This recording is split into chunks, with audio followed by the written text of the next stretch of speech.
Okay, we're going to go ahead and get started. Good evening. I want to welcome everyone to our second UMBA Town Hall. My name is Cassie Duah, and I'm the president of the University of Maryland Black Alumni Association Board. When I decided to create the Social Action Committee, some people thought that it was something that was right on time given the social atmosphere and all of the injustice that's been going on in this country just this year. I actually thought that it was something that was long overdue. Social justice is something that I'm very passionate about. And in starting the committee, I wanted to bring on and tap somebody to lead the Social Action Committee who was just as passionate. Thomas joined the board as a member at large, and I asked him to chair the Social Action Committee, and the same conversation dropped the program in his lap.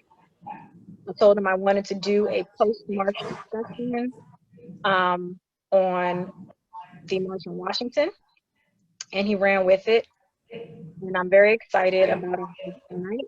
So I do want to introduce the moderator, Thomas Dawson, University of Maryland Black Alumni member at large and chair of the Social Action Committee. Thank you, Madam President. So yes, I am Thomas Dawson, University of Maryland class of 2013, also currently University of Maryland Black Alumni Association member at large and chair of the Social Action Committee. Upon graduating from the University of Maryland, I became a policy and public administration scholar, earning my PhD currently at Virginia Tech, finishing up my dissertation, and then I also founded and run the Columbia Strategy Group, which is an organization which develops data-driven strategies for public sector organizations. So I'm really happy to share perspective tonight, really happy to be a moderator, and don't want to spend too much time on myself. So I'm going to pass the introductions along to my other panelists tonight so we can jump straight into the conversation. Tracy, you want to kick it off? Thanks, Thomas. Thanks so much for having me, Thomas and Cassie. I'm Tracy Weldon, class of 2012. Graduated with a degree in dietetics and started my career at NIH as a dietitian. I realized that I didn't like hospitals, but I still wanted to do nutrition work. So I became a nutrition educator working in schools in Houston, teaching kids as small as 5, all the way through med school students, the benefits of nutrition and health. From there, I realized I wanted to have an even larger impact, so I became a public health lobbyist for the American Heart Association, where I worked on some notable campaigns like the soda tax in Philadelphia, Berkeley, and Colorado, and then also did some work with Medicaid expansion in North Carolina. I always had a dream to go to business school, so I enrolled at Emory University and received my MBA this past May. And now I'll be going to Deloitte in January, which I'm really excited about to start as a consultant. All right, sounds good. How about you, BRAK? Well, good evening, everyone. I am George Braxton. I'm a 1987 graduate from the University of Maryland. From there, I went to the University of Virginia School of Law. Studied law, practiced very briefly, and went into law school admissions. I was the dean of admissions at Catholic University for several years, and I moved over to the dark side, working for law firms as their director of recruiting and diversity at Claire Ryan in Richmond, Virginia. Did that work for a while, moved over into the federal government, was the chief diversity officer for a DOD agency. As I mentioned earlier, then there was an election. The tide sort of changed. I hung around DOD for a while, but recently, back in December, I came over to the state. I live in Virginia, and I work for the Department of Wildlife Resources as their chief diversity officer. And pleased to be here. Thankful that my frat brother gave me an opportunity to come here and share. All right, and Rosa, my good friend. Hello, good friend, and thank you to both you and Cassie for having me as well. I'm very excited to be here today. I am a graduate of the University of Maryland College Park in class of 2014. I graduated with my degree in public health, specifically in behavioral and community health. And I've spent the majority, I think, of my public health career really in the federal government as well. And so I started at FDA working for the Centers for Devices and Radiological Health as a fellow. And then I transitioned on to NIH for 3 years and spent some time there working on brain injury and neurological disorder related research and health communication. And then I got to do a stint in health. And in my time doing that sort of work, I was on the ground and realized that there's really no health without the law. And that's what started to draw policy related initiatives, really thinking about and health law. And after that, I decided to pursue my MPH in health policy management. That's my Master of Public Health at Emory University. And I am now at CDC working in the Center for Response, specifically working in the policy shop. And I am also set to be deployed to the COVID-19 response task force in less than 10 days. So of it all happening at the same time. And so with that also being said, I'd like to say that, tonight I'm so glad to be here and to share my perspective and, my experiences, but I have to say that I don't represent the agency in this meeting. None of my thoughts are CDC thoughts. These are my personal thoughts, and I just have to put that disclaimer out there from an ethics lane. So yeah. All right. Well, thank you, panelists, for the introductions. As you can see, talking to the audience now, we're have diverse backgrounds, all University of Maryland alum, but we took different paths leaving the University of Maryland, and we're hoping to speak about some of the perspectives that we got along our path that led us to this conversation today. So tonight's conversation is entitled "Get Your Foot Off Our Necks, Get Your Knees Off Our Necks," which is a conversation and discussion about social inequities in the African American community. So this year we've seen history in the making. There was a saying which is now becoming cliche, which is African Americans are facing 2 pandemics. We're facing injustices, and then we're also facing COVID. So with such historic pandemics and such unrest, and even with the riots that happen internationally at an all-time high, how do we view that as African Americans? Like, what are we seeing? Someone speak to me. How about you, Tracy? Tell me, what are you seeing this summer with all the riots, with COVID? How are we mixing that? How are Black people interpreting that right now?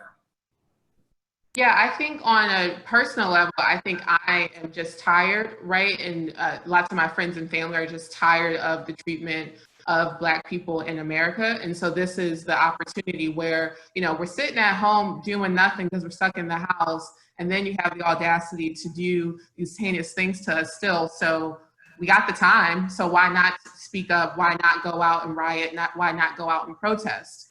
I was reading a book earlier today, and it did give a quote by I want to say he's a German psychologist or social economist, and his name is Max Weber. And he was in the 1900s, so way before this time. But he gave a quote that really was interesting to me, especially as someone going into business. And I don't want to botch the quote completely, but it said essentially that, when groups of people have these national oppressions where all eyes are on them, they kind of as retaliation will turn out to have really great economic ventures that come out of this. So I'm really excited to see kind of what we do as Black people from a business and a social standpoint that will be our kind of rebellion to kind of these heinous crimes and these heinous social actions that continue to happen to us.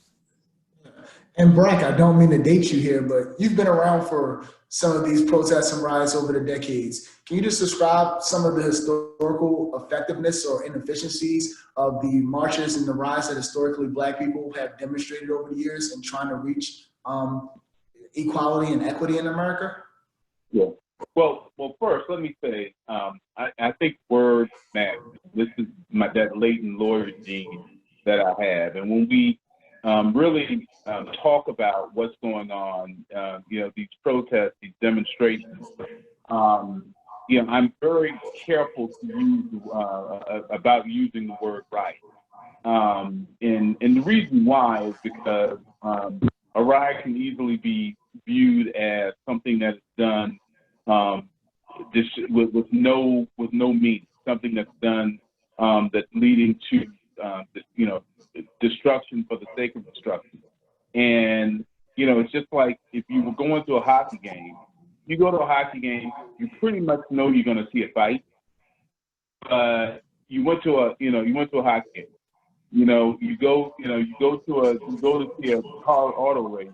You go to see an auto race, but sometimes there's crack, and that's the way I see these riots, because it was said, it was said by I think Dr. King. I was looking up the quote beforehand, but a riot is is really the voice of the unheard. And so, as Tracy said, for many years, there's just been this anger for not being heard. I've been involved in several demonstrations. One big one when I was in law school down at UVA, which basically resulted in not just the university, but the entire state divesting from its holdings in South Africa.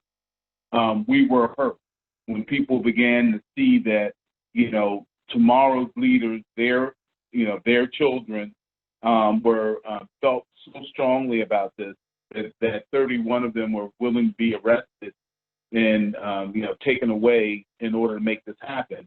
It sent a message to the governor of the state, who within a week divested all the universities and states and everyone's holdings there. So demonstration is a way of saying, well, if you won't hear me, you're going to see me. If you don't see me, I'm going to inconvenience you. I'm going to make it so it is a challenge for you not to address this issue. When it moves over into riot, it allows those who don't want to address the issue at hand to address something else. And now, and as we see now, the current White House occupant is focusing on the lawlessness that is coming from. He's not talking about social justice and racial justice issues, but the lawlessness. So I do believe that protests make things happen. Civil rights protests, people can say, well, it didn't solve all the issues, but we got the Voting Rights Act and the Civil Rights Act out of that. We stopped protesting for those things, and now we've lost the Voting Rights Act. So, so I do believe that there is something that comes from that, but it's a balance to make sure that it doesn't go into something that can be used against the very cause that we've had. But to echo Tracy, people are just angry. People are tired of being unheard. And if you won't hear us, you're going to see it. You won't see it, you're going to feel it. And that's where we are. And Rosa, I think both Tracy and BRAK both had expressed that the Black community is just angry. What are some things that you would say that you've seen that Black people have really been angry about, that they've been demonstrating and been protesting and really been fighting for this summer and just for the past few years that we had a different administration? How would you describe that? Yeah, that's a really great question, Thomas. I think you hit the nail on the head when you said that the injustices are compounded by multiple facets of inequities that we're dealing with. And so I think the health inequity is one piece of it with the pandemic. And then I think the other piece of it is also the inequities that we're dealing with from a political or democratic system angle. I think that's another inequity that we're dealing with. And then just daily life is already hard for most Black people in this country. And I think all of those confounding variables have caused Black communities, I think, across the nation, really across the world, to kind of stand up and say, this is no longer going to be tolerable. Because we can't, like Tracy said earlier, we can't continue to keep getting beat up and then be expected to just operate like functional human beings, go to work like nothing's wrong, sit in rooms where people ask us, without even recognition, how was your weekend? The same weekend that George Floyd is killed. It's like, it's unacceptable at this point. And I think that sentiment of just like, especially amongst young, I see a burst of energy right now amongst young people saying especially millennials, like this is no longer tolerable, and we're going to go out and we're going to be the change that we want to see, and we're going to speak up and say out loud that this is not acceptable. And even down to, you know, like today, recently, you see the settlement coming out, what is it, $12 million that was just like released all over social media today. It's just like, how can we monetize like Black people, or the death of Black people, or the murder of Black people in that way? It's just no longer acceptable. And I think that's what a lot of Black communities are feeling in this time. Oh, that's great. And I feel like every time that we protest or we demonstrate or we voice any, you know, dissatisfaction whatsoever about some of the policies and some of the treatment we're getting in America, we keep getting the same responses as counter protests. Oh, you guys were never slaves. You know, Jim Crow is over. Segregation is over. You guys need to get over it. There's no bad police. It happens to white people too. There are no injustices. And how should we take that? How about you, Barack? How do we take when every time we try to voice, you know, something that is systemically happening in America, we're met with friction and opposition from those who don't look like us, who tell us, well, you never were slaves, you never really faced any injustices, you guys are whining, this is the greatest country in America, if you don't like it, won't you go back to Africa or the Caribbean or whatever? Well, you know, first, if anyone's saying that directly to your face, you need to get in the gym, because they really should be afraid to even say anything along those lines, just being facetious. But no, there is a belief, and we know that is an undercurrent, that because of these laws and policies that discriminated against Black people, and we're not just talking slavery, but we're talking Jim Crow, and we're talking every, you know, thing that was done, being from the South, you know, everything that was done to undermine Black wealth, Black safety, and all of those things. We are somehow to believe, and there are people who want to believe that, you know, that stigma, that anchor around a group of people, it's all okay now because we're all sitting in the same classroom. It's all okay now because we're working at the same place. I've had a very senior member of my organization just really upset over the fact that we had to have diverse ethnic diversity on some hiring panels, which I think is a fairly common practice in many governmental organizations. And, you know, and their point of view was, well, I just don't understand, you know, how a physical characteristic makes one panel better than the other, where, you know, I could have, you know, an all-white male panel with experts and subject matter experts in all these fields and all this, but because I have so few people of color to choose from, I've got to, you know, maybe go to another organization or do whatever to bring in that diversity just for a physical characteristic. And it was very interesting to me, you know, that here was someone who had elevated, you know, very well in the organization, but it never really heard and never got the concept that these so-called physical characteristics, what comes with it is a very, very different perspective on what it is to be an American, what a very different perspective on what it is to interview for a job, you know, in an organization. And all of these things, they just did, and I could say the same for gender. You just didn't quite get until I sat down and showed them examples and explained it to them and laid it all out, because unfortunately, when these policies were put in place, they weren't put in place with the proper training to let people understand how their biases work and all of these things. So all that being said, you know, it's good to be tactful, but you don't always have to be very tactful, because there's only one truth.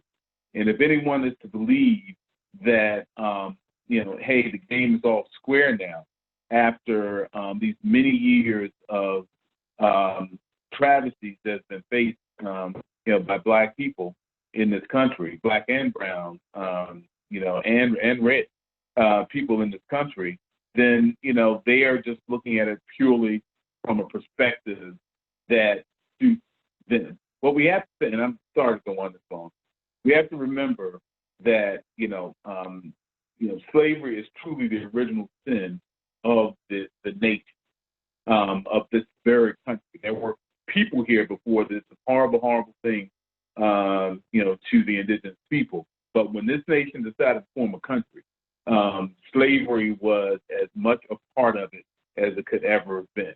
And that is something that is always going to run through what this country is and what it does. And I believe it can be great.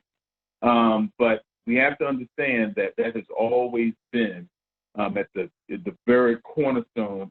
That's the crack in the foundation that will always undermine justice and equity in this country. I'll be quiet. Yeah, and Rosa and Tracy, I think both of you coming to the table as African-American women, I think that you add some valuable perspective to this question as well. What would be your perspective? What would be your take? What would you say to that? I don't mind starting. I don't know if my perspective is rooted in me being a woman, but I guess it is because I am a woman. But thinking about when those types of things are said, definitely similar to what BRAK said, they're never said to my face, but when that sentiment is presented in some way or another, it truly just stems from ignorance and the naivety around having that type of privilege. So, it's fine to say like, oh, well, that was so long ago, slavery was back then. But at the same time, you weren't a slave owner. And in most cases, you probably aren't even from a lineage of a slave owner, but you still benefit from all the white privileges that occurred during that time frame, right? So why wouldn't I, on the other end of that, get all the disadvantages that come along with it? And it's kind of, easy to see. There's lots of different immigrant groups that have come to America post-slavery that have benefited and have advanced well better than Black Americans. So you can take like Italians, for example, right? When they came to America, they were definitely kind of ostracized, put into their kind of small little communities within certain cities. But they created a bank, the Bank of Italy, right? I'm not sure if everyone's familiar, but the Bank of Italy today is Bank of America, one of the largest banks in the whole country. But they had certain privileges that were set up because of the color of their skin that allowed them to persevere throughout time that weren't allowed to me. So while I was not a slave or not currently a slave or things that have happened in the past don't necessarily exist in 2020, those kind of remnants of it still kind of perpetuate the same systems and same laws and policies that happened in the early 1900s and late 1800s. Yeah, I really echo everything Tracy just said and everything that BRAK said as well. I think slavery has a legacy, and I think that was kind of the main point of BRAK's messages, and now even Tracy's message is that like it's affecting a larger system than the original sin. And I think we would be, or anyone outside of the Black community would be dismayed to believe that it didn't. And I definitely see it as it's like double minority being both Black and a woman. We are one of the least respected groups in this nation and really in this world. And yet we are some of the brightest people in this country and in this world. And I think that just having to deal with both internal and external factors that like whether it's gender pay gaps or the pay gaps, between Blacks and other races, and then, the lack of promotions that we face, not having a seat at the table, imposter syndrome, feelings of failure or vulnerability, any of those like fears, I think you're double compounded as a Black woman. And I feel them daily. And I think many of my counterparts do as well. And I think it is a commonality for Black women to speak on the plight of, I think, either men or African Americans, but it's harder to talk about the joint suffering of being both Black and a woman in this country. Oh, that I definitely feel you on that, and it's very sad that you have to feel that way as a Black woman in this country. And I think Tracy, you set up the next question very good when you spoke about the Italians. The Italians in America, they were paid reparations. Native Americans, they were paid reparations. Almost any group that received any marginalization or disfranchisement in this country were paid reparations. Why does America feel as though they can keep their knees on our neck?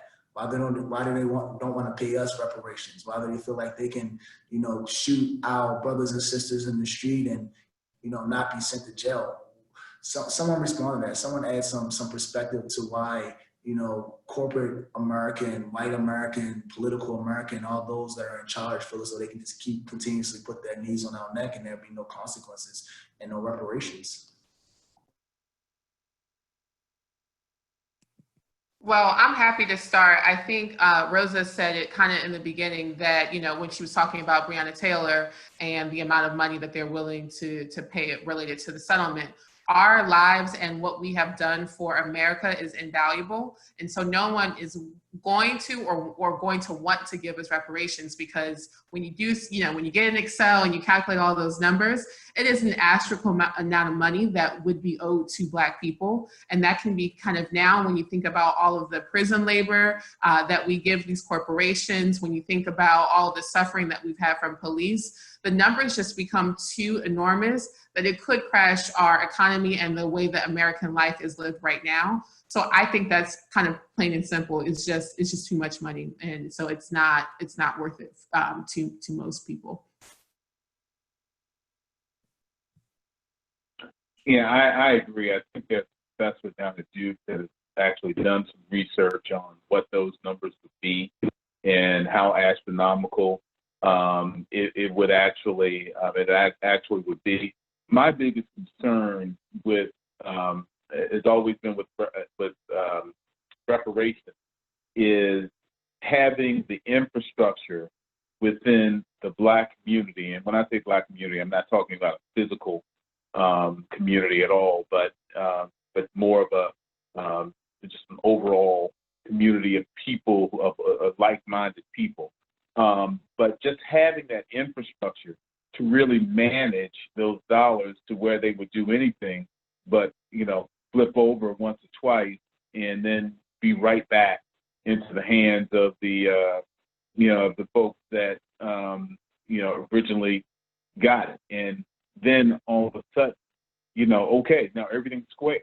As far as I'm concerned, you can't buy it. Everything will never be square. I'm not going to consistently ask, America for anything except for what I'm owed, which is ownership in the country. I am one who believes that through the blood of my ancestors, through the through the blood of my ancestors, both through their bondage and also through their blood, in war and military and representing this country in every way, and through the taxes that are paid.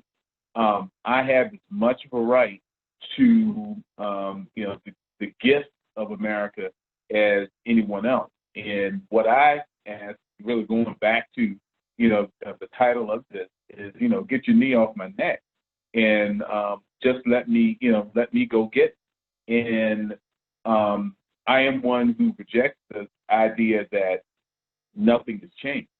When I look at the opportunities I've had versus, my father, just for example, my father was, World War II.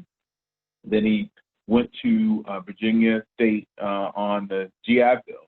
So he comes out of college, with a college degree. Well, he didn't really want to be a teacher, and so what could you do? You could go to the post office.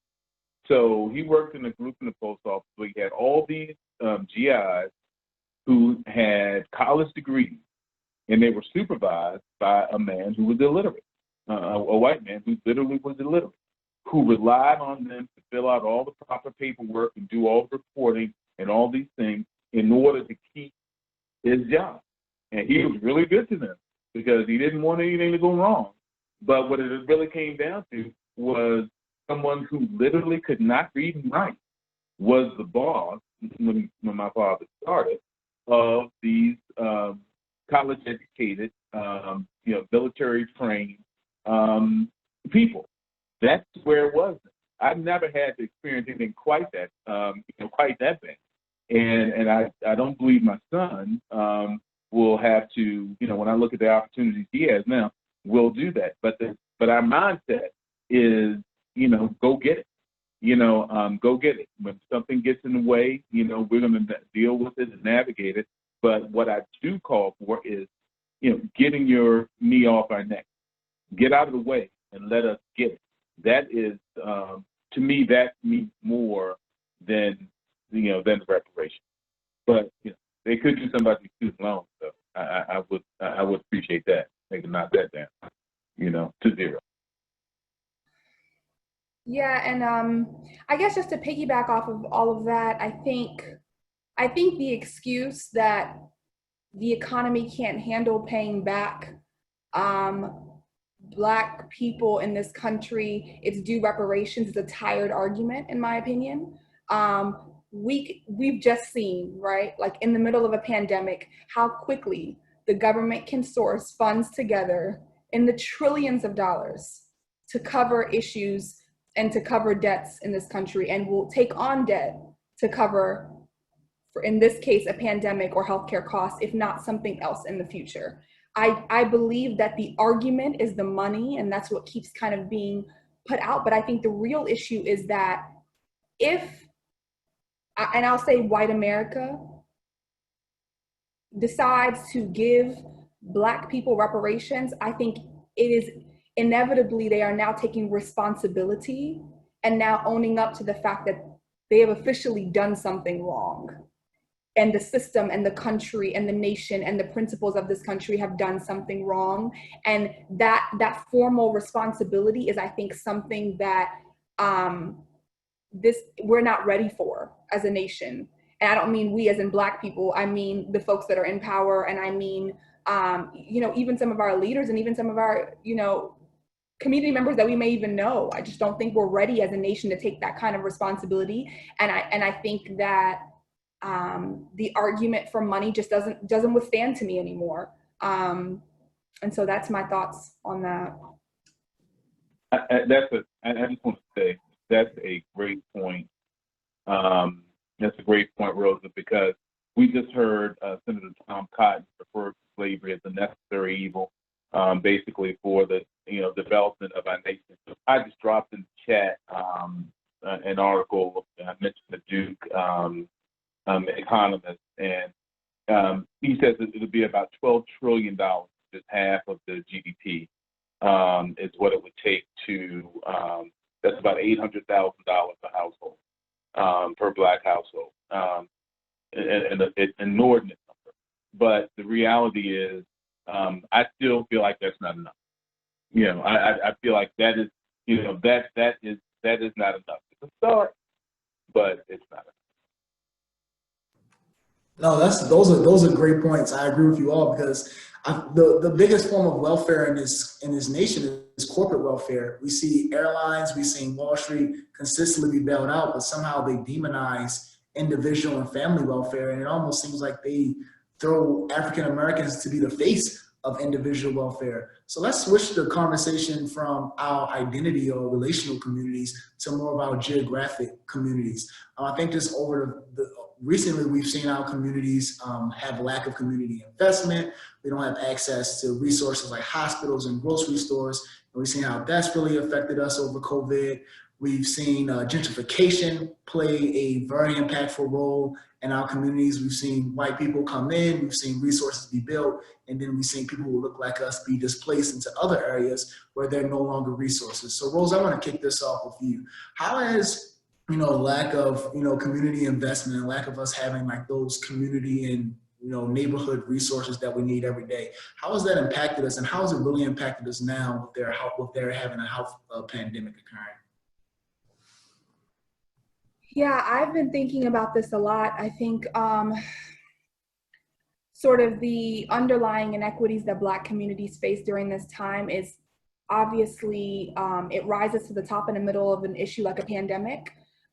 you kind of see all of it at the very forefront, and it's undeniable at this point. And I've been thinking a lot about community investment and about how we best strategize around, just getting together to sort of beat an issue like this, as it will resurface again. This is not the only pandemic of our lifetime, and I think it will happen again. And so how do we best prepare ourselves and not be always operating from a response mode is constantly what I'm thinking about. And I think, to your question, I think it's evidentiary that, some of these longstanding systemic issues that we face in Black communities, and our lack of, in some lens, best preparedness in this time shows. I mean, things from poverty to lack of health insurance to lack of unemployment, or lack of proper employment. We see that, essential healthcare workers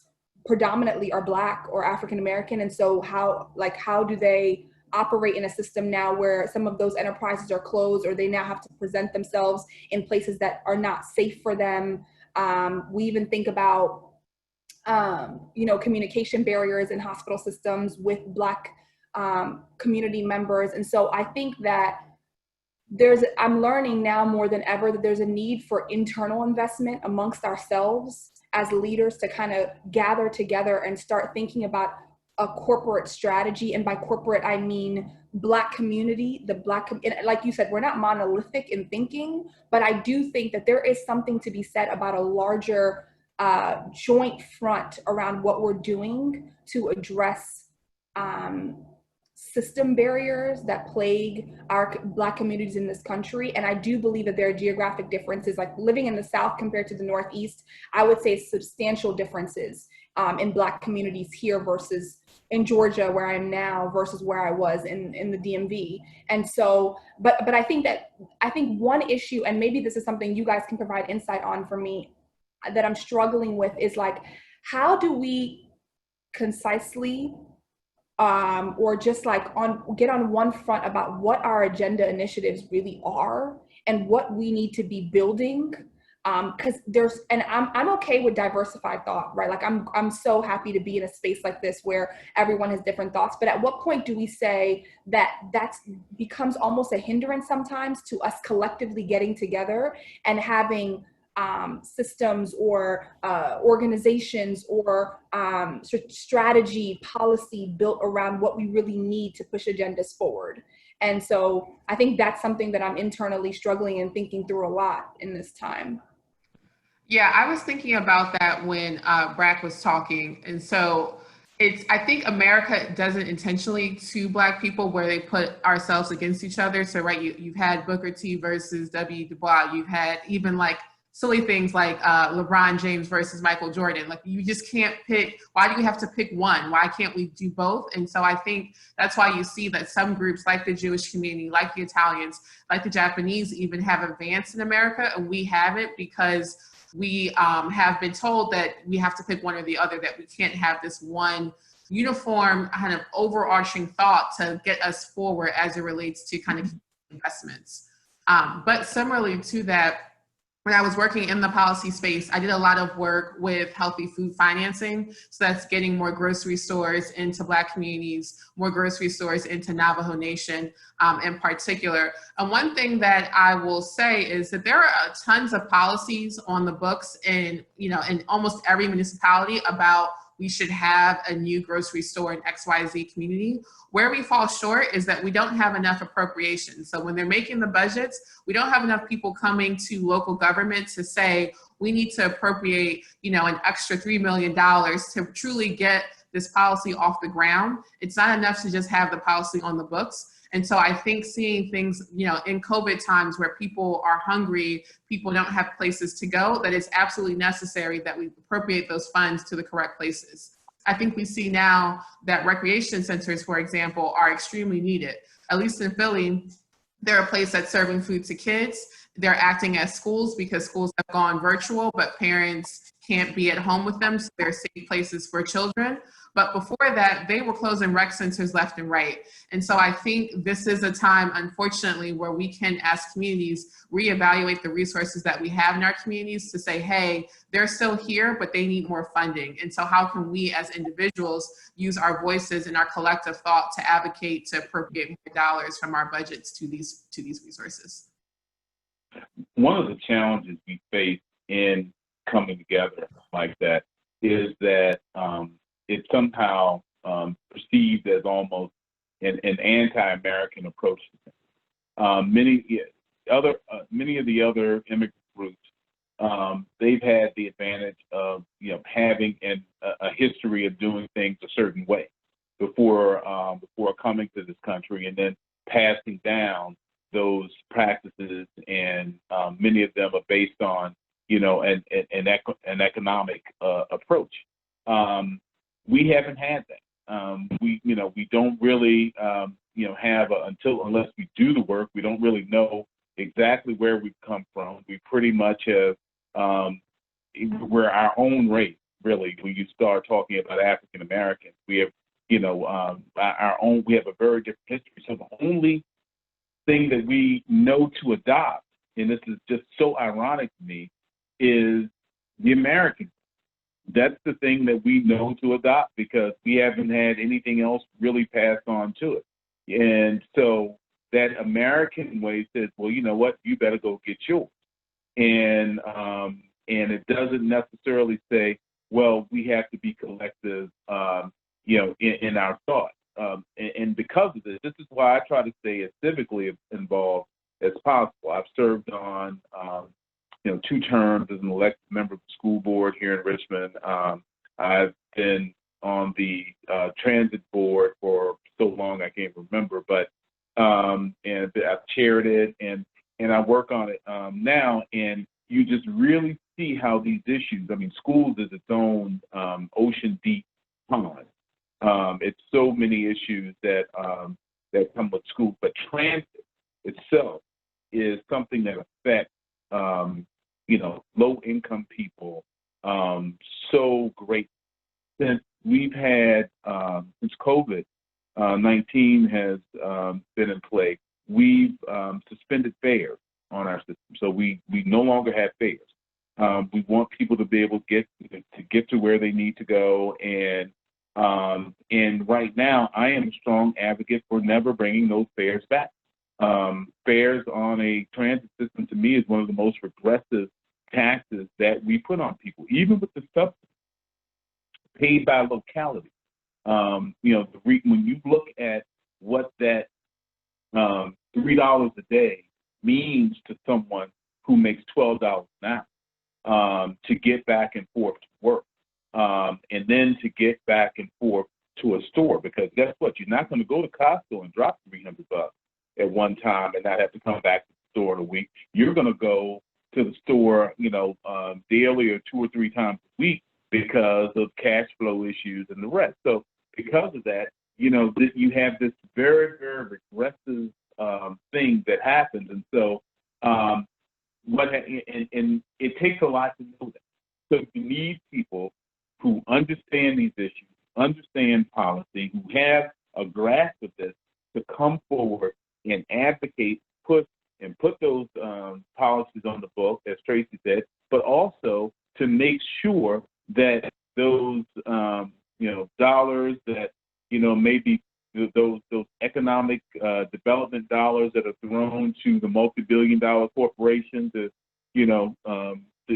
they can build a cafe in their new skyscraper, that'll employ 20, 30 people, that that those dollars need to be moved over to this that can really affect hundreds of people. And you have to have people that know that. And to me, that's what the Black community really is, even though, there's some geographic element to it, but the Black community is making sure that we have the people like Rosa and Tracy who understand these issues that are still in there. Yeah, you may not live in PG County, but you're going to PG County meetings to make sure that this is done. You may not live in DC, but you're going there. You may not live in Richmond. I do.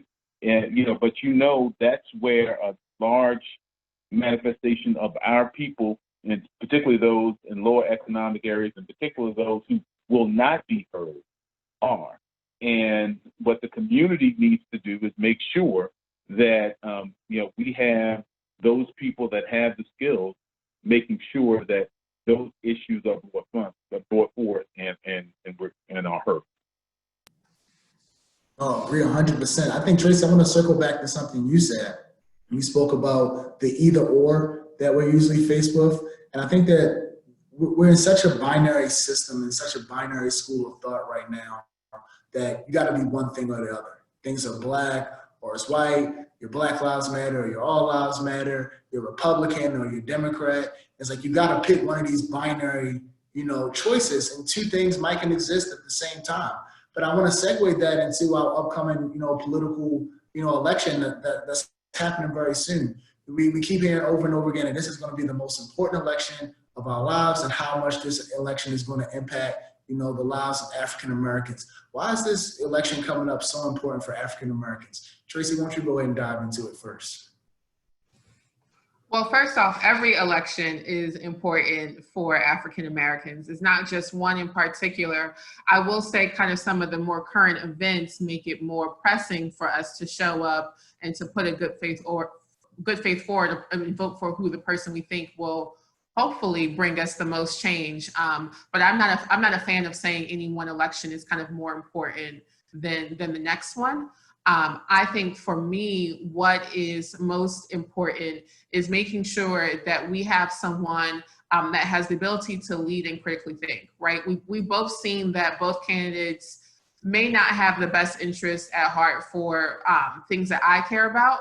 And so I have to kind of suck that up and say, okay, well, at least let me think about who's going to be the most objective, the most understanding, to be able to see different sides, and perhaps listen to the Senate and the House for recommendations about what we should be doing at the local level. I typically use local level elections and primaries as the opportunity to vote for who I want to, based on the things that I care about. And then I use kind of the final election in November as, okay, I suck it up. If the person that I didn't want isn't on the ballot, let me select who's best for the larger group for Black America and go with that choice, as opposed to letting my personal feelings get in the way and not vote at all. And so I think that is something that was advice that was given to me that I like to share with people, that you have these two opportunities to kind of do what you want the first time. And then what we were talking about earlier, this larger good of Black America, making sure that we kind of go as a cohesive front to select the appropriate person.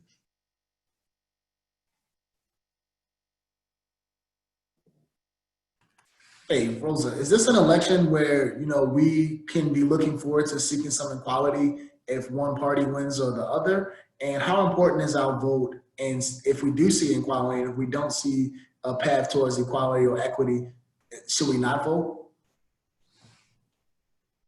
I think Tracy hit the nail on the head when she said that every single election matters. I think to that end, every single vote matters. And I think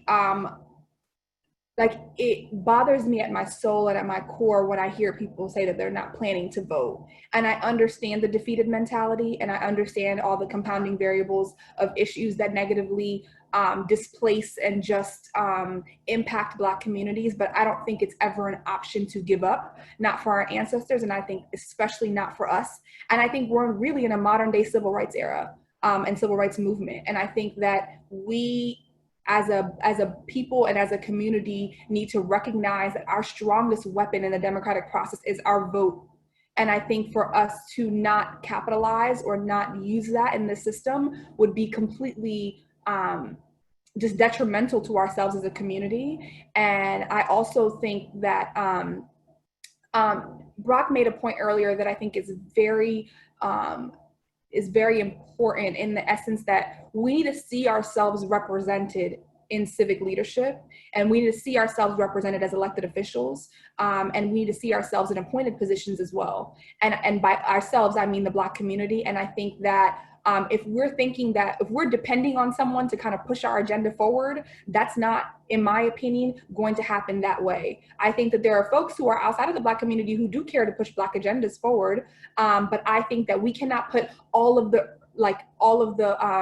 sort of pressure on Kamala Harris or all of the pressure on any other Black elected official to kind of be the only speaker of the Black agenda. I think that we need to step up, especially young people in this time need to step up and be running and be representing our community in these larger civic leadership opportunities and really be present at the meetings. And to Tracy's point, I actually don't think that the most important election is the presidential election. I think the most important election happens at the local level. And I think for us to undermine that and to not be, making sure that we're voting down the ballot in these local elections, I think is a huge disservice to ourselves. A lot of these issues that we're thinking about when we think about health inequities with state health departments, or we're thinking about things that are happening in the school system, or we're thinking about things that are happening with funding police. These are all things that are happening at the local and state level as well. And I think that we push so much emphasis on the general election and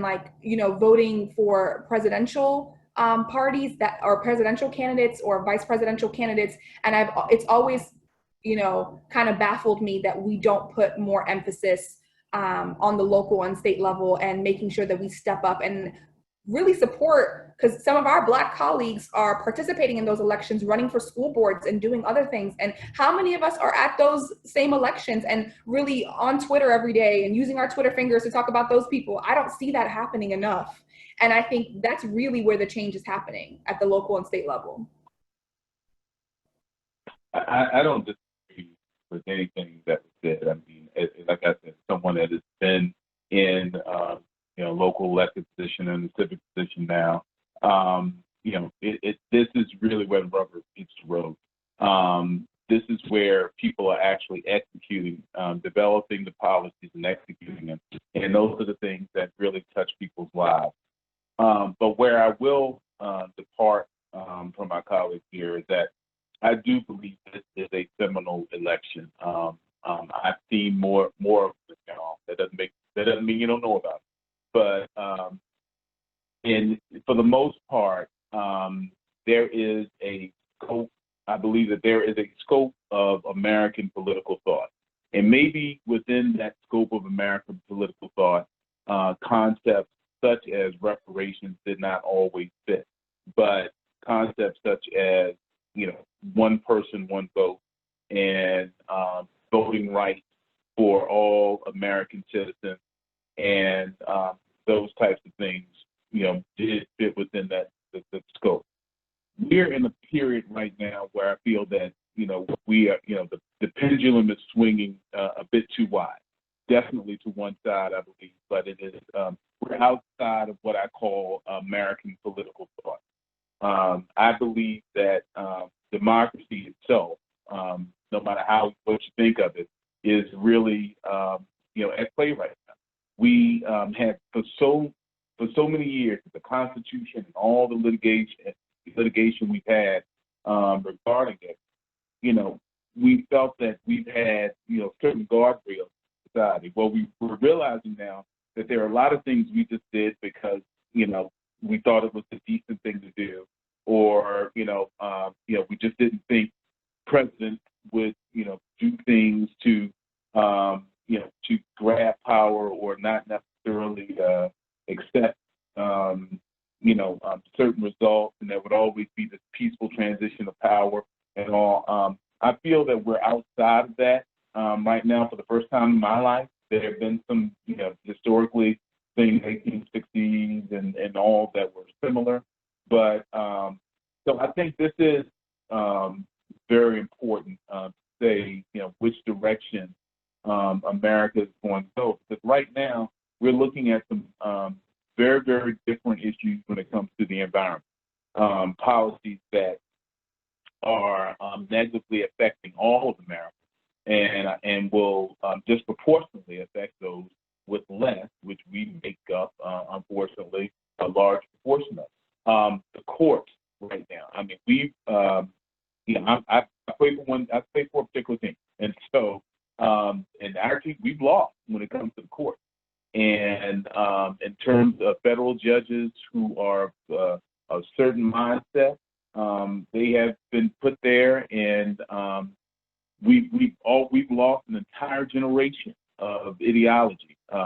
And if we have 4 more years of going in any particular, one more other in the same direction, what we're going to have is an irreversible branch of government that is in an ideology that has proven to be hostile, to Black people and Black communities.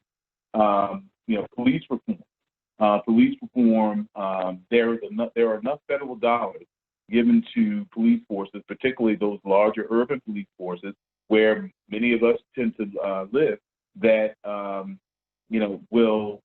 you can either say either you reform or you don't get these dollars, or you can say if you do reform, you're not going to get the dollars.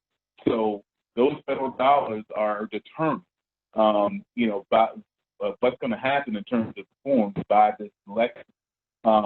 Energy policy, education policy, dollars going to private schools and being pulled away from public schools, dollars going to institutions rather than following the students, giving students choices of college and universities. And, there's so many things that can be damaging if we continue going down the road, because quite frankly, for decades, people didn't think anyone would come in with these ideas that could be so damaging to certain groups of people.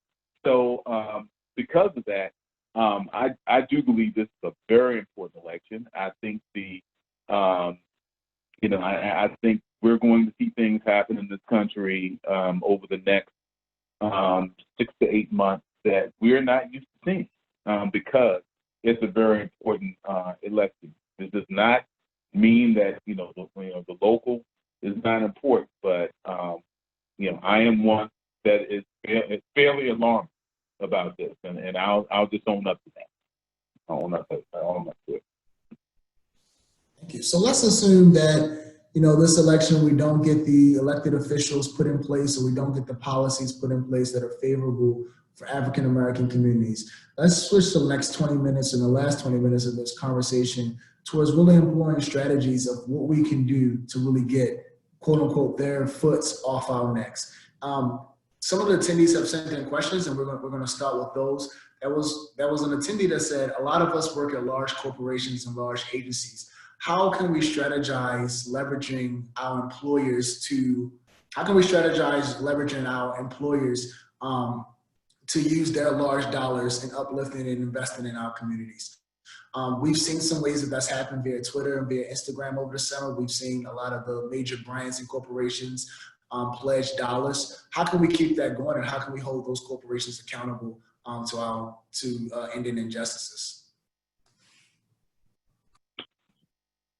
Well, I'll speak on that for a minute. Most large corporations, are type A. They want to be good at everything they do.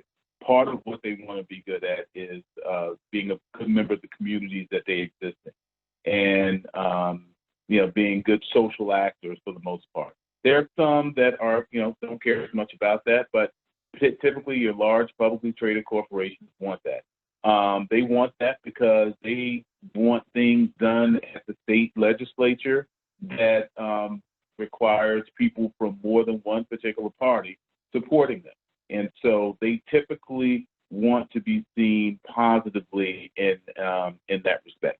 Some are selling products to people, some are utilities or what have you, but they want a positive, they want to be positive. So with that, people, members of the community, need to hold them accountable. They need to, become very involved in. Many have public advisory boards, and they need to find who's on those boards, not just the corporate boards that manage money, but the corporate advisory boards within the organizations. I bet you Deloitte's going to have one, and they're going to have a employee resource group, or an employee network, or something along those lines, where you have different groups of people, Black, Latinx, LGBTQ, that come together and basically make sure that the company knows what the streets are saying, what's going on with being an employee in that organization, but also how and the trade-off of that, of being in one of those employee resource groups or what have you, is the business, the corporation, the company, or the agency or what have you, gets to say, well, how am I doing? What is it?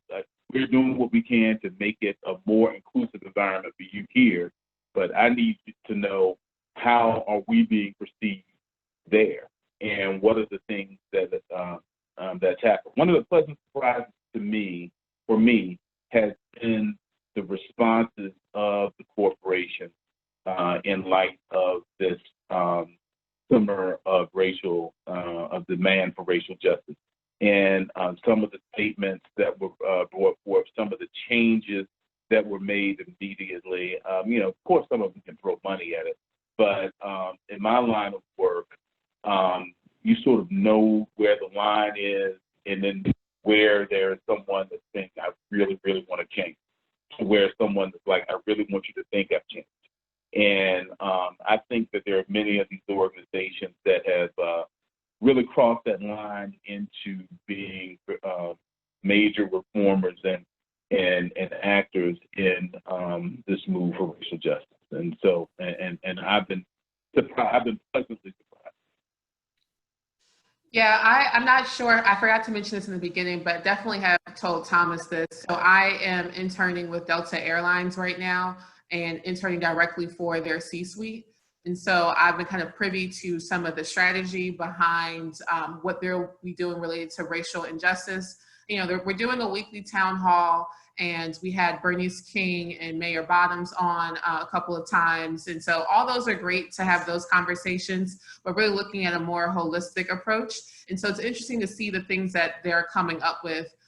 For example, and a letter went out to all the employees. I think it got leaked to CNBC, but essentially Delta's they will be removing some of the requirements related to employment there. So for certain positions, it may say that you need a college diploma, or a college degree rather, or you need a master's. And then when you get to the job, you're like, I didn't need a master's for this. And so they're eliminating some of those barriers that typically would eliminate or reduce the probability of a Black person being within those jobs.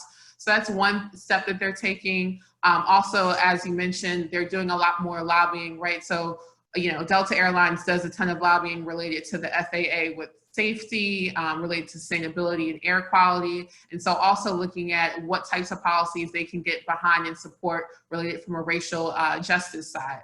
So I think it's cool, and you're absolutely right. At the end of the day, it comes back down to what will, fortunately, increase their shareholder value. And so if these are things and issues that, that the public cares about right now, they do want to be number one, and they do want to be the best at those particular things. I do think individuals in the company have their own personal feelings and want to make that personal change, but really creating that strategy about how we can capitalize on this and make sure that we can essentially be profitable out of making these changes that will ultimately support the greater good of our Black and Brown customers and employees. Yeah, and just to echo that, I think for those of you who are on this call but are not working at large corporations, I work for a federal entity, obviously CDC, and so funding is not going to be the thing that is going to drive much of the change. And so I think I've asked myself very early on, what am I going to do? What is my difference going to be, and what is my legacy going to be in this agency? And I think one of the very first ideas that I pitched to my center director was, I started the Strategic Initiative for Justice and Equity at CDC in my specific center. And so it's a conglomerate of 15 leaders in our agency, the top leaders, specifically in our center, I should say. And we meet on a weekly basis, and we've come up with a complete action plan, everything from the way that we do hiring in a federal system. If you've ever applied on USA Jobs, you know the struggle. It is very difficult, and it's especially difficult for people of color, especially difficult for Black employees or Black candidates who don't understand the system or the process. So things like hiring policies down to performance management, you'd be surprised the grading scale differences between a white employee and a Black employee, doing the same exact work with the same exact qualifications, their performance is just rated very differently, which then of course obscures the leadership opportunities that Black employees are afforded based on their ranking. And then the other thing is like just mentoring, like just giving Black employees opportunities to rise and promotional potential. And so I would say, like, don't get distracted by the fact that sometimes the funding is going to be a limitation for a company. And if that is the thing, we have to start thinking, especially as thought leaders in our fields, about how sometimes there are mechanisms to work internal to the system. And I know there's a big mantra, out right now about, kind of dismantling systems, and people have been working on this sort of stuff for years on end. And so now is, I think, the time to uproot a lot of these things. But in the same breath, there's a lot of work that can be done internally. Like, I'm afforded a seat at the CDC table, right? And so I'm going to use that seat as best as I can to speak their language and speak to them in a way that they understand, and develop things like actions or policies or whatever it takes for them to start recognizing that young Black people that are entering this agency are going to be leaders, and we're going to find a way. And so I think trying to work internal to your system, even if it's not on a funding end, is something that we need to start thinking through as well. Rosa, that's a good point. What I think I heard you say, and I'm summarizing to be funny here, is that code switching, it is acceptable. It is acceptable for us to sit at the table with those who may be disenfranchised, who disagree with us, and really speak their language on behalf of our people, and be representatives and be change agents for our people. And there's been a lot of school of thought around that recently that I've seen, where, we need to be, unapologetically Black and proud, and we don't need to work with them, and that we need to just keep voicing dissension. And what I think I'm hearing from your response, which is great, is that there is value in actually sitting at the table and working with those systems and working with those institutions so that we can build more positive channels and vessels with them. BRAK, I think you unmuted yourself to say something. Oh, yeah. Look, you have the code switch among Black people. There's different groups of Black people, all that want the same thing, but they have very different perspectives. They have very different ways. So there's a different way. I'm in two fraternities. I talk to the people in each one different. So that's just a part of life in general. But I think it's even more so, and it just shows for Black people in America. We think about code switching and our versatility with that. Think about people who live in Africa, where they have to learn 3 or 4 European languages. They have to, all of this. You go to Haiti, and it's like, Haiti has a good school system. They, every Haitian speaks French, Spanish, and English. All of it. It's just, and so we talk about code switching, but at least we're not language switching. It's just part of being, it's just, we just have to be versatile. We have to be versatile. Yeah, and I think it's also recognizing that you're a voice for the voiceless. So like, there are people who will never ever be afforded the opportunity to enter the rooms that I'm in, or enter the rooms that Tracy's in, or enter the rooms that BRAK are in. And like, especially when you have, like I'm saying with Tracy, I have access to C-suite leadership. A lot of people that look like me will never get that opportunity. And I recognize that. So I don't walk around with the mentality that I am representing Rosa and code switching it to any capacity. I'm literally thinking what I do in this space and how I move in this space is opening doors. And I've seen it. I've seen the amount of young Black people that are entering my center specifically based on some of the impacts of the things that we're doing in the strategic initiative group. And so because I can see the immediate result, it gives me motivation to know, listen, if I got to talk your talk, which I can do and better than you, I'm gonna show you how. And I think that you can't be afraid to that end. You cannot be afraid about that versatility.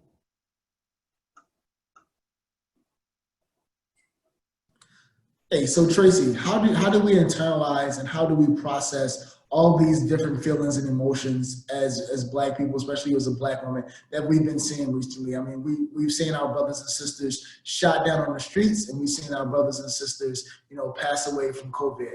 How do we really process those and channel those emotions positively, and then how do we communicate those to be actionable? Oh, that is a tough question, and I feel like it's somewhat of a personal question, right? Because we all are different people, and we all deal with stressors in different ways. I would say for me, for example, the George Floyd video, it took me a very long time to watch it. I could guess what was going to happen in the video, but I just couldn't see it, and that's for my own mental health reasons. But something that I was sharing with a friend is, when all this first started happening, what was this, back in May, maybe? Everyone, was posting all these different links about all these different places to donate, which is great, fantastic. But the reality is like, sis, did you actually read this organization you're telling people to donate about? Are you actually a volunteer? Do you know anything about the organization you just posted? And so I think one way that we can be positive and to continue to communicate the message is to get people involved or share things about the things that you love that we can enhance for Black people. So if you're all about sports and you're all about basketball, then you be the voice for that particular thing. If you have already had a background in, police reform, then I need you to be that leader. I personally prefer that we just don't all pick up this one thing that we knew nothing about yesterday to be the kind of the radical change maker, because that's not particularly helpful. And there's people who have been doing this work for 20 plus years that can, give you that full rundown. So I think that we all need to be champions in our particular areas, and together as a collective force that will kind of help with the progress of people. Rose, I want to ask you a question. There's been a connection between trying to reach equities and equality and cancel culture. How do you see that? Like if a white person does something wrong or says something disparaging about African Americans or something wrong about a disenfranchised group, do we cancel that person? How long do we cancel that person? And how do we hold that person accountable? And on the same extent, if a leader or a person in the African American community says something disparaging or says something that we disagree with, do we equally cancel that person? And what are the steps that we should put in place to holding our African American brothers and sisters accountable as well? Oh Lord, that's a serious question. I'm like, this cancel culture stuff is too much. I'm speaking personally, I am not an infamous canceler of people. I just do not necessarily believe that there's fruit in that, there's good fruit in that. And I believe, I'm naturally an educator, and I believe in, to some degree, I think talking through, just like we're doing on this call right now, with people who may have a different belief system or understanding from myself. I have naturally, working in the federal government, I've been exposed to a lot of racist white people. That is innate in who I just have to talk to and have to work with. And I think that there is something about knowing me and having a connection to me and learning about my personal story and and me being able to talk to them that changes a lot of their viewpoint in this season. And I don't and Brock said this earlier, it is a revolutionary time for our country. And I don't know what it is about just knowing that knowing that Black person that makes it different than being able to just cancel the fact that racism exists when it's arbitrary Black people that you don't know about. And so for me, I have found the most powerful and mindset changing conversations happen in the one-on-one spaces. And I think one of the hardest things with social media is that beyond just the cancel culture, it's almost like when something comes out and is almost like blasted across social media. One, there's an idea that it's a monolithic view and that all people think this way. All white people are this way. All Black people are this way. If it's not constructive, it's destructive. I agree with that. Whoever just wrote that in the chat, and so to that, just going back to the cancel culture piece of it, I do think that to some sense there is destruction in that. Now, there are some people who need to be canceled.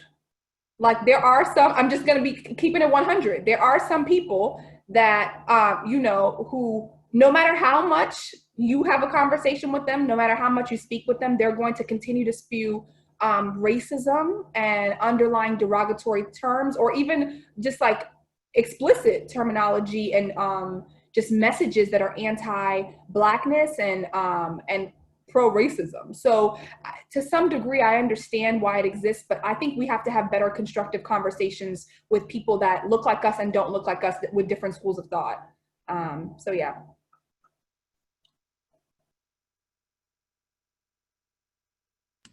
BRAK, you want to jump in on this as well? Yeah, it actually makes me feel good that, because that's one of the things that I'm big on millennials. I think, you know, I'm looking forward to when you all rule, you know, are ruling all the world. But the cancel culture thing is one of those things that just really has bothered me, because it makes people create this litmus test, this purity test for everybody. And so what happens is you no longer have allies. It really gets in the way of you being able to have allies and having people who will listen to what your situation is. And I mean within our group, not just, you know, white people or people outside of the Black community, but even within the Black community. There are people who are from different parts of the country that have very, very different experiences. You know, people from the rural South, Black people from the rural South have very different feelings about, for example, firearms and hunting and some of those things, you know, feel that, you know, that I deal with. And because of that, they have some, what some people would consider conservative views.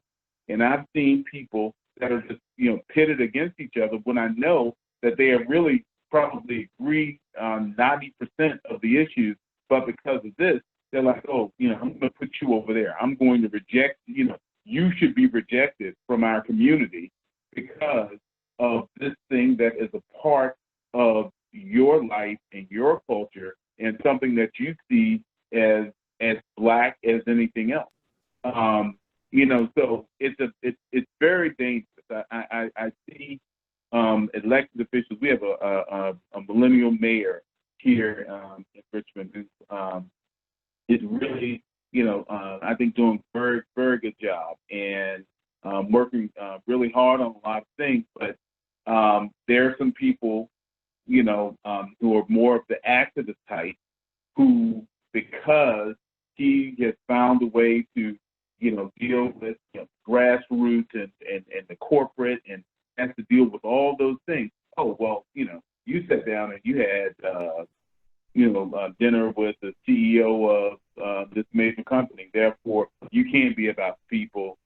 You know, we're not down with you. It's ridiculous. You know, it is absolutely ridiculous.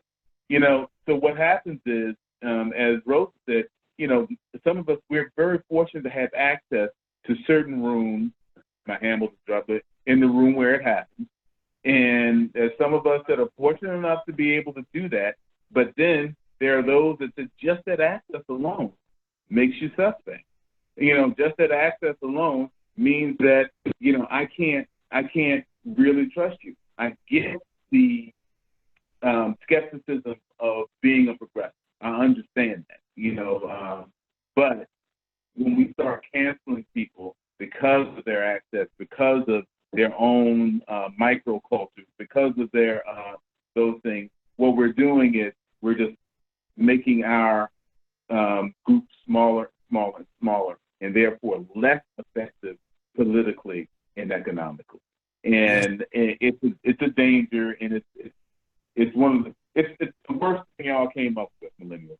It's the worst thing y'all came up with. Y'all gotta get rid of it. Everything else has been great. We'll do better as a generation. So I have just two more questions as we're running a long time here. But Tracy, I'm hoping you can speak about some of the influence about economic buying power, home ownership, and, you know, consumerism, and how economic power of African Americans can, you know, impact the can impact the inequalities here in this country. Yeah, so, you know, when we think about cancel culture, there is the canceling of individuals, whether that be like a Candace Owens or a Kanye West. But then you can also, and potentially should, depending upon your viewpoint, at least consider cancellation of some companies and where we spend our money based on their actions. And so, you know, we've seen Starbucks now mess up twice. And so that makes me consider, is that a place where I want to spend my money? Granted, I'm not a big coffee drinker, so I was never really spending a ton of money at Starbucks, but these companies will have, you know, people get, what is it, Six Sigma green belts and all these different things for process improvement and efficiencies as it relates to creating products for these companies. But these companies don't put in place those same process improvements and systems to create effective communication, right? That their leadership will say out loud to the general public.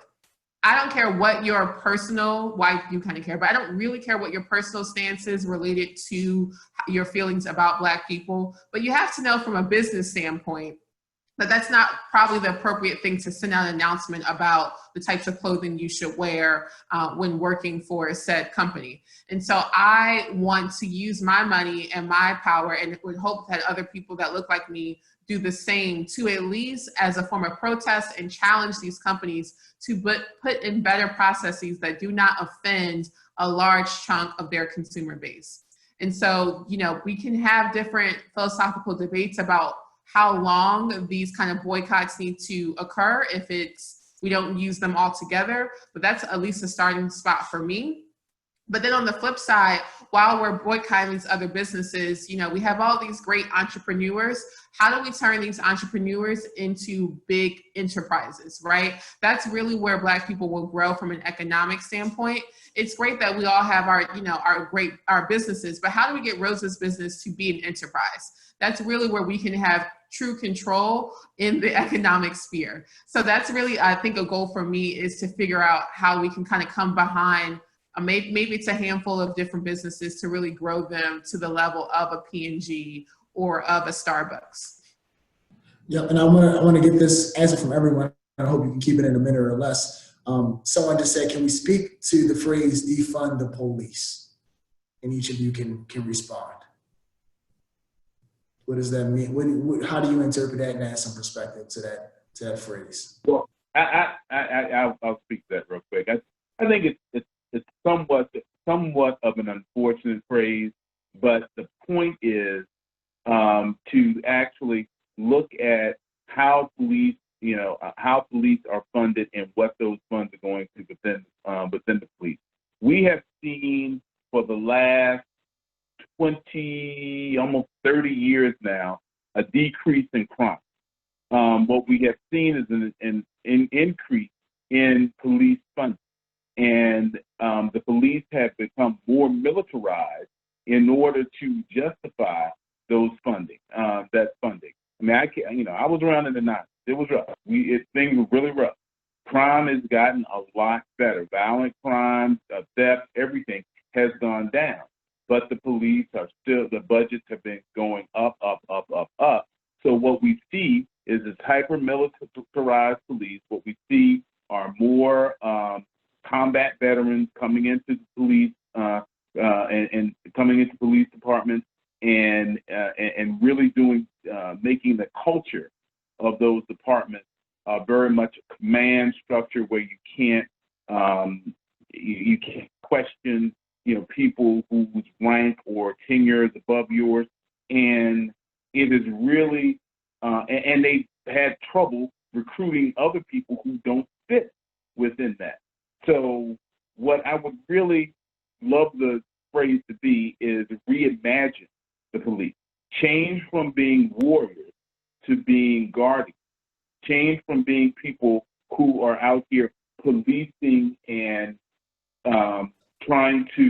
policing a certain group of people, making sure they're in a certain area, making sure crime happens here, and they are punishing for this crime. Instead, making sure that they're seeing that all the people are safe.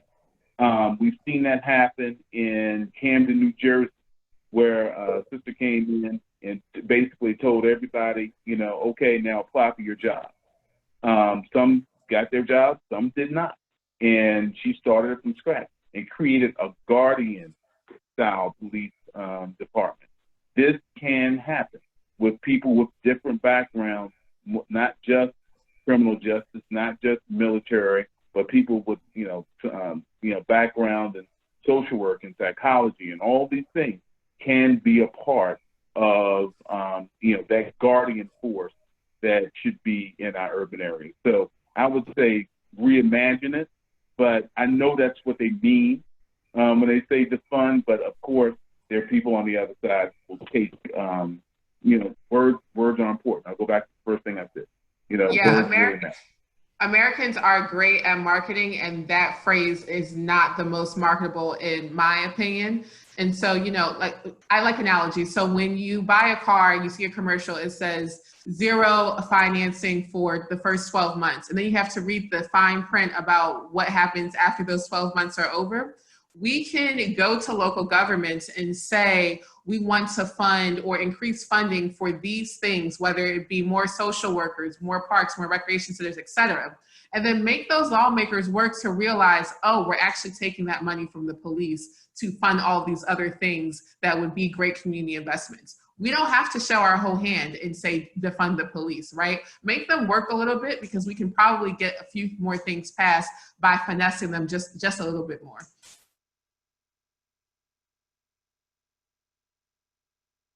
You're on mute. Yeah, I definitely agree. That's one of the things I heard when I heard defund the police. I imagined it as like they defund public school systems every single year, so I took it that way. I think that when defund the police came out, there was a lot of conversation, at least coming from police officers, that we're not trained in behavioral health or mental health. So when we run into these people who have behavioral and mental health challenges, we just didn't know what to do. So when I hear defund the police, I hear what Braxton, let's reimagine it. Let's assess some of the funding, and let's pass some of that funding into community investments, into mental and behavioral health specialists who are there and can effectively diffuse and handle a situation. But guys, we are at our time tonight. I'm going to bring the president back on. I believe that we have another upcoming town hall that will specifically focus on the criminal justice system, where we're going to bring in University of Maryland Black alum who serve as prosecutors, who serve as public defendants, who are police officers, who are policy professionals. And we're going to go deep into the defund the police and deep into some of the nuances of the criminal justice system. But tonight's conversation was amazing. I wish we had another hour or two. We really spoke on a lot of the nuance, factors around injustices that we've been seeing in this past year. So this is a conversation that we're definitely looking to continue, and that we're definitely going to, as a UMBA board, we're going to pull some of the elements of this conversation. We're going to make them actionable, and we're going to be calling upon our Black Turk community to really put together strategies and initiatives so that we can press forward. But I'm going to pass it to the president, and I'm going to stop yapping. Thank you very much, Thomas. I want to thank our panelists, Tracy, Rosa, BRAK. Thank you so very much. Your thoughts and insights are very appreciated. I hope that our audience enjoyed our second town hall. As Thomas mentioned, there will be another one that will focus on the criminal justice aspect of social justice and social action. As he mentioned, we are about the action portion as well. If anyone is interested, Tracy did put in the chat, is that an article or a book? It's a book, but she also has a few articles on the same topic in The Atlantic. Yes, so if you're interested, that is some follow-up material. And this session is being recorded, so if you know anybody else who is interested and might have missed tonight, we will be posting it on our social media page. As always, you can follow us at Black Terp on IG and on Facebook and on Twitter. And we look forward to seeing you all at our next event. Thank you so very much once again to our panelists and our moderator. Thank you, Thomas. And I hope everyone has a good evening. And we look forward to everyone joining UMBA. We really could use your participation. So feel free, if you want to dive in this academic year and just participate in any way, feel free to hit us up on any of our socials. Thank you, guys. Thank you, guys. Thank you.